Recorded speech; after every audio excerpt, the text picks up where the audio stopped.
Good morning, hockey fans. This is Steven Heisler with HeisHockey.com, the Victorious Hockey Company, and the Junior Hockey Discussion Group on Facebook. Today is Thursday, February 16th, 2023. This is the Junior Hockey Morning Show. We are on the World Sports Broadcasting Network, WSBN.TV, Facebook, Twitter, YouTube, and hopefully this morning on your phone, on your laptop, on your iPad, or on your computer, or even on your TV. Good morning. Hope that you guys had a great day last night and a great day yesterday. We had some fun. It's funny how within the USHL, we've been kind of laughing about all the road teams winning games over and over again. Fargo decided to throw a wrench into that whole concept last night. They beat Sioux Falls 4-2 at home. About time that we had a winner at home in the USHL. In the North American Hockey League, Maine makes the trip down to the big town of Boston tonight to face the Generals. That should be a good game, maybe. Those two get together. Usually it's probably more like AA hockey. That wasn't nice. Got a lot of negative feedback and positive feedback about yesterday's show and article. That was exciting. Did not hear from my good friend Alex Curious. Thought for sure that he would be ringing me up to let me have it. Didn't happen. Frankenfeld didn't call me. Bill McCosha didn't call me. I was kind of a pariah yesterday. No one wanted to talk to me. That's going to happen from time to time. But that's kind of like why we do this, right? Why we are on the show in the morning. Why we talk about junior hockey pretty much for my entire life for the last 28 years. Because it is what we do. We want to try to make it better for the kids. Bottom line, that's the goal every single day. We want to make junior hockey a fun and enjoyable and a way for young boys to kind of mature into being young gentlemen. And along the way, have some fun, develop, be better players, and mostly be better humans. And for the most part, with that big picture in mind, I think we're getting that job done. A lot of operators and people and leagues don't want to do things the right way. Maybe that's 5% of the entire spectrum. It's not the bulk of people, but those 5% sure make a lot of noise, sure make a lot of trouble for the rest of us. That's all right. We're going to keep identifying those guys. We're going to keep doing things the right way for the right reasons all the time, regardless of the cost. It's kind of just what I do. It's not really a mission. It's not a biblical principle. But the idea here is to maybe create somewhat of a legacy of content that my kids can look back on, that your kids can look back on, and realize, you know what, this is what junior hockey is supposed to be about.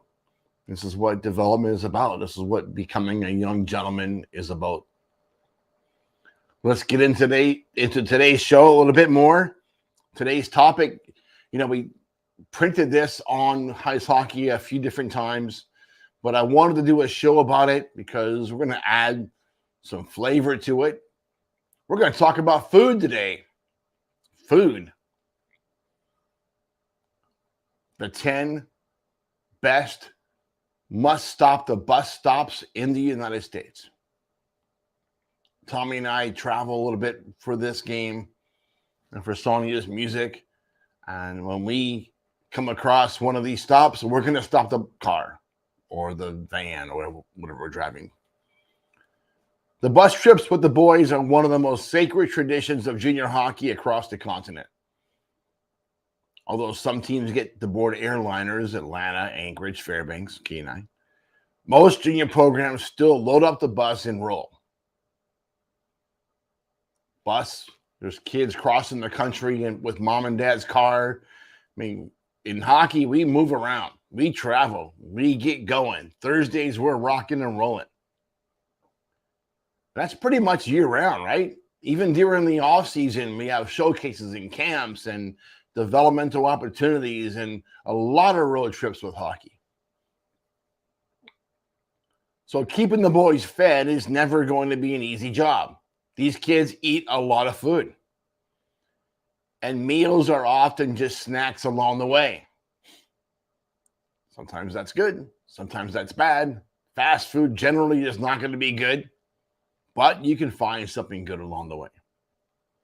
Where the bus stops, or the station wagon, or the SUV stops, is always going to be up to the driver and the coaches and the parents. But if the boys get a chance to insist, below or today are the best places to make it happen. Here's the list. 10-1. Number 10, Love's. All across the United States and Canada.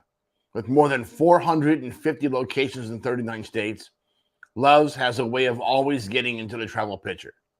Family owned and operated since 1964, Love's continues to be a convenient stop for teams across the country. All right. We stop at Love's. Number 9, Pilot Flying J. These were separate. Now they're together. Holy matrimony and truck stop heaven. Pilot Flying J is the largest operator of travel centers and travel plazas in North America, with more than 650 locations throughout the United States and Canada. The full-size locations often feature a 24-hour Denny's, while all have some of the best coffee in the business. Number 9, Lodi Travel Center in Lodi, Ohio, just west of Akron. They have a Country Pride, a Burger King, a Starbucks, Popeyes, Country Store. You can get a good meal at the Lodi Travel Center in Lodi, Ohio. Common stop in the USHL for guys going to and from Youngstown. Number 7, Welcome's Petrol in Racine, Wisconsin, right between Milwaukee and Chicago. They have an Iron Skillet, one of the best in the country, and a Danish bakery. Stop here once, you'll go back over and over again. Number 6, Trails Travel Center in Albert Lea, Minnesota. Love Albert Lea. So does Barry Soskin. It's going to be hard to pass up Trails. They got a Skull Tavern. Perfect place for a pre- and post-game meal. Number 5, Morris Travel Center, Morris, Illinois. Who's really hungry? 24-hour restaurant called the R Place. Been there since 1967. I'll be older than your parents. Bakery, pastries, and I challenge you to try the Ethel Burger. 4-pound Goliath. Take you days to skate that off. Number 4, Iowa 80 truck stop in Walcott, Iowa. The world's largest truck stop. It's a super mall. 50-foot long salad bar. Go ahead, knock that out, boys. Put a team in there that salad bar is toast. Number 3, personal favorite, one of our best ones, Buc-ee's, Texas and southeastern United States. When in Texas, do what the Texans do, and that means Buc-ee's. Now they have locations in Alabama, Georgia, here in Florida. Shocker. If you can't find something to eat at Buc-ee's, you're not really hungry. They got everything. Now we're going to get personal. Clearwater Travel Plaza, Clearwater, Minnesota.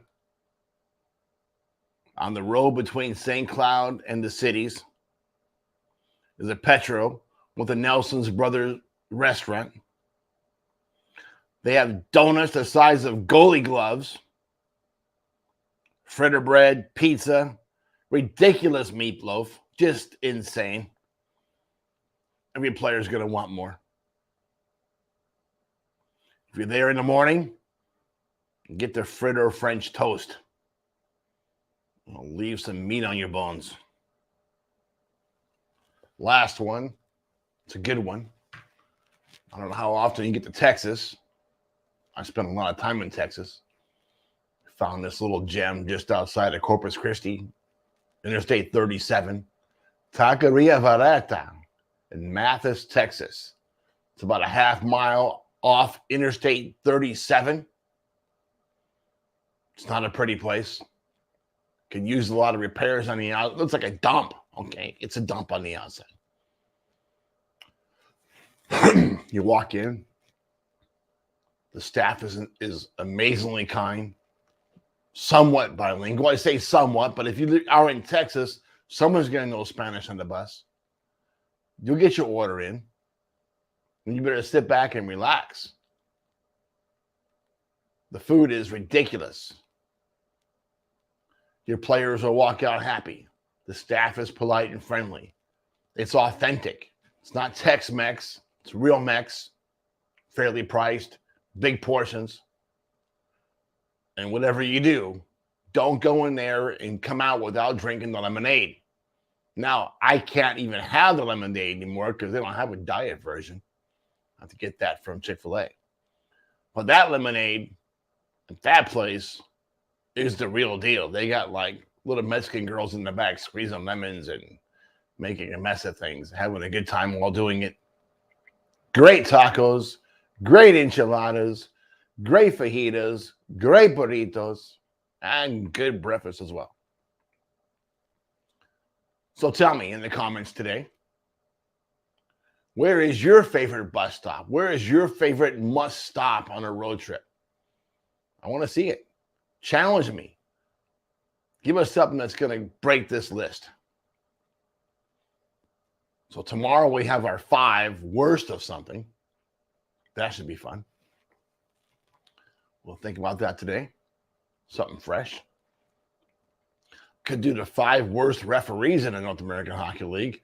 That'll get me in trouble again. They'll probably all quit afterwards. Can't have that. Speaking of referees, boys, you're 19 years old. And you're playing in your second year in the 3HL. You're probably not going to go to Division I. You're probably not going to play in the National Hockey League. So why not change it up a little bit? Stay involved in the game. In your 20 year, flip it from paying to play to getting paid to be a referee. You are the guys that we need in this game. Don't go and make a butt out of yourself because you're mad you didn't make it to the USHL. But I promise you, if you're a 19-year-old player in Tier 3, you got a better chance of making it to the National Hockey League as a referee than you ever will as a skater. Just the way it is. Something to think about, something to consider. There's good programs out there. Contact the North American Hockey League office if you're from the 3HL. Contact USA Hockey and get busy. You can be certified and done and ready to go before the start of next season. You guys have an advantage. You understand the game. You know how to skate. This is a major problem for us. We need more of you guys to step up. We need more real hockey guys to be referees. No more figure skaters. No more rainbow worshipers. Enough of this. Let's get some real good kids in there to take over this game and do a better job. Tommy, a little bit of a rant at the end. Let's call it a day. My coffee's teed up. Thank you, Alex, for my cup. Thank you, Bustelo Company, for waking me up. I rhymed. Again, we hope that you enjoy your morning coffee and have a great